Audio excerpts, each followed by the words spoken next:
Welcome to the Make and Design Podcast. I'm your host, Carina Gardner. On this podcast, we're unraveling the everyday joys and dilemmas of design, making, and business. For makers who want to be designers and for designers who are makers, this is your inside scoop to help you grow your business and bring more creativity to your life. Hey guys, today I have Jennifer Wilson with me. She is the owner of Simple Scrapper. I'm so excited to get to know Jennifer more. We've just barely met as well, so I'm really excited to dig into her business. She owns an amazing creative business and a membership. So welcome, Jennifer. So glad to have you here.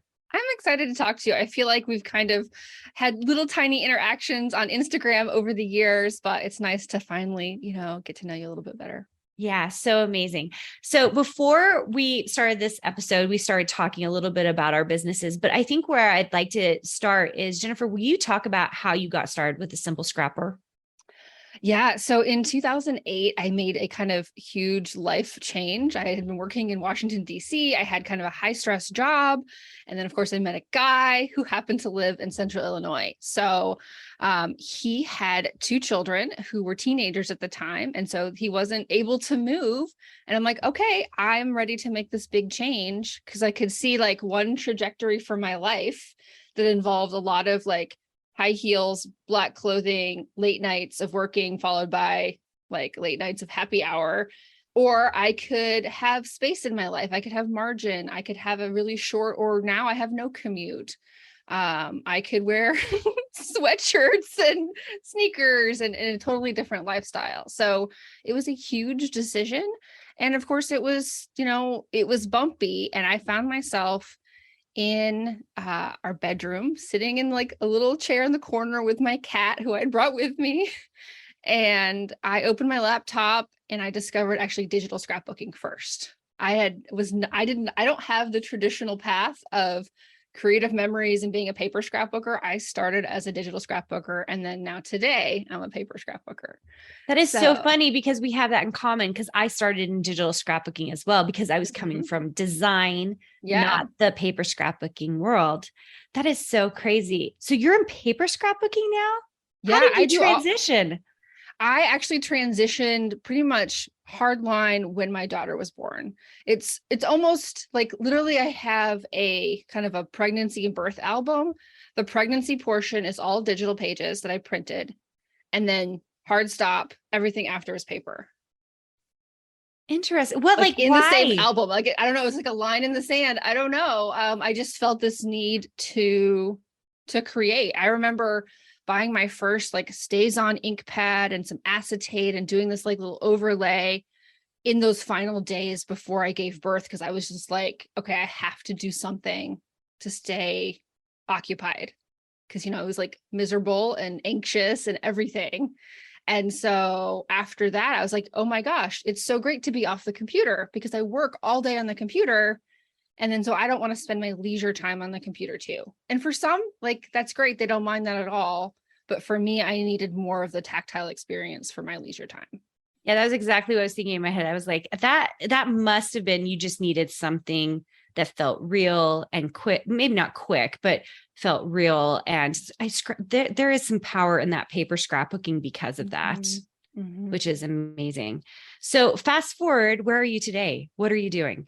Yeah. So, if we go back to 2008, I was in that corner in the chair and I started this blog, and I'm like, okay, this could be something. Like, people are having blogs as businesses. And it very quickly, within a couple of years, and it was actually the year before my daughter was born, that I started the membership. So we've been doing this for well more than a decade now, gone through various different platforms and really kind of grown up with this membership as a business model industry, and really decided that's what we sell. Like, very once in a while we'll like, okay, here's a class or here's something, but really we sell one thing. We are a membership community. If you want to be inside and get all the best stuff, that's what we do. And if it's not a good fit for you right now, we have a podcast and we have other things that you can, check out on our Instagram and stuff like that. So who exactly do you serve in the membership? We serve very specifically scrapbookers. I've intentionally not kind of cast a wide net to like all crafters or things like that. I want to serve scrapbookers who want to have a better, richer, more productive experience in their hobby. There's we all have the struggle of not enough time, energy, or motivation to create. We buy things, we sign up for classes, and then we don't follow through.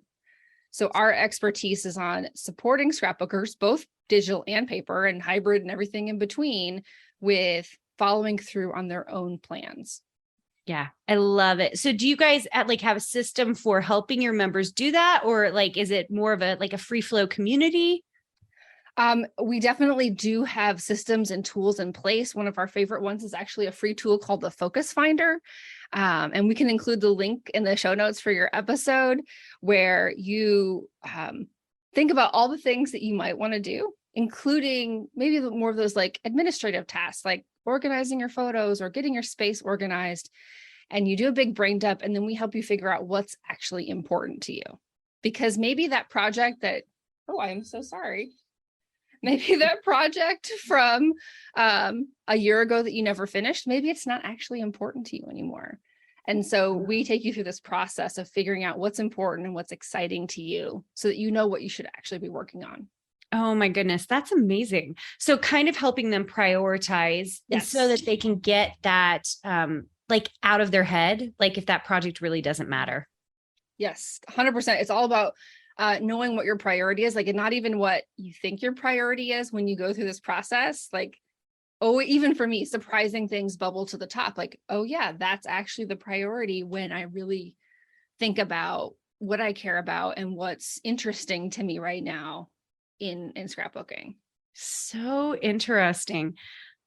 Okay. So if I want to join this membership, how's the word getting out about the membership?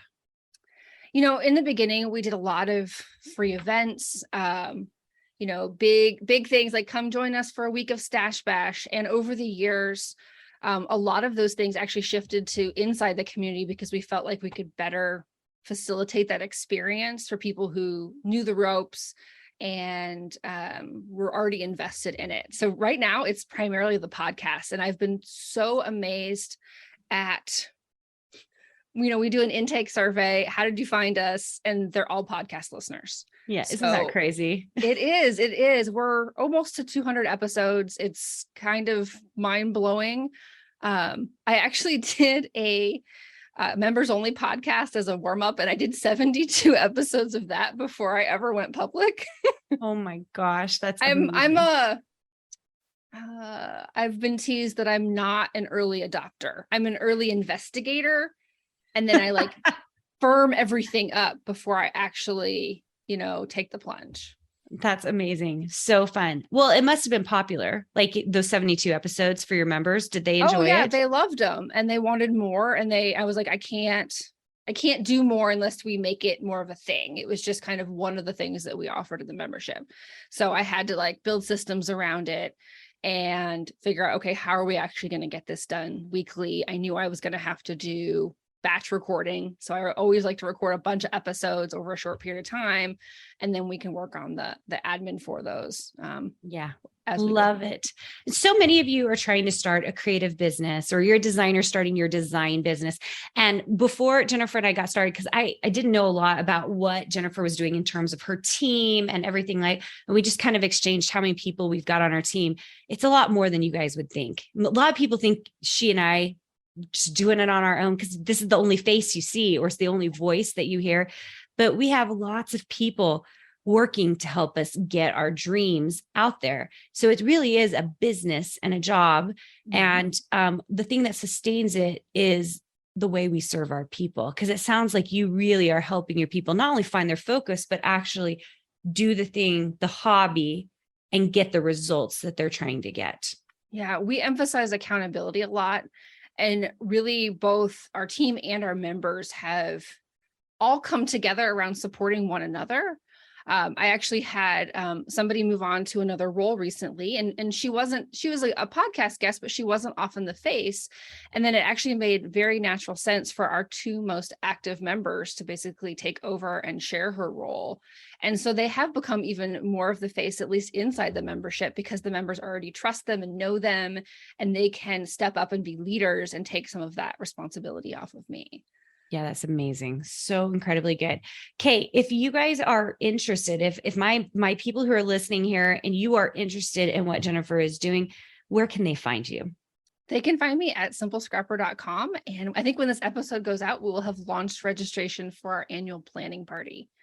And this is really kind of a big picture thing that, often goes beyond whatever your hobby is. We do talk specifically about scrapbooking, but it's how do we set ourselves up for a really awesome year and not just think about the outputs, but the ways that we're going to support ourselves throughout the year.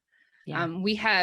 We do these creative journeys throughout the year, habits, organization, storytelling, photos, projects, and planning. And so these are all things that we do that support our hobby. And how can we dig a little bit deeper, shore up our systems, get better accountability in place, so that our hobby is more fun and joyful along the way. Yeah, I love it so much. Tell me about your podcast. Where can they find you if they want to listen? Yeah, the podcast is called Scrapbook Your Way because we really believe that it's all about customizing and personalizing your hobby. You may have kind of grown up in it or discovered it from a certain angle and been told this is how you scrapbook. But today there's so many different options. And even you don't even have to choose one of the options. You can go back and forth depending on what's inspiring you in the moment.